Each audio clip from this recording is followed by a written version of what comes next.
1985 marked the release of Claude Lanzmann's Shoah, the most prominent Holocaust film of the non-fiction genre. And for the first time, survivor testimony was at the forefront, serving as the essential medium of transmission.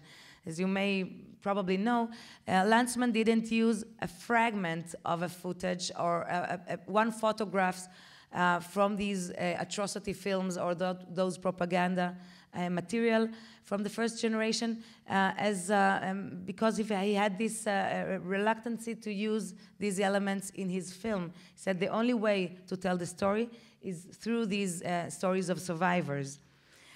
So survivors tell the story of the mass extermination of the Jews, highlighting the ambivalence about recalling traumatic memories. And the film, that way, explores the dialectics of the possibility and impossibility of the very act of witnessing. You are all invited to the Visual Center once you have a 9-hour slot in your busy schedule. And it's available there in any language that you can imagine almost. And the next time you watch it, or maybe watch it with your students, just the beginning of the film, of this 9-hour film, and always in any film, the beginning of the film is what I call the contract between the director and his audience.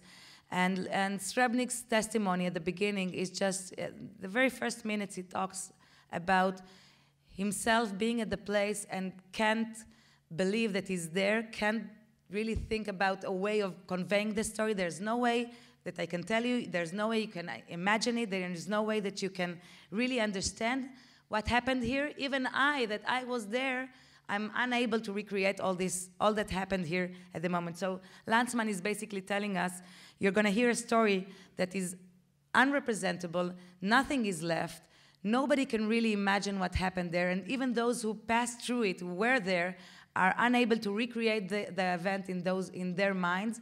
And this is why we'll have to hear it again and again and again during 9 hours. So it's a very powerful beginning and contract that he has with us.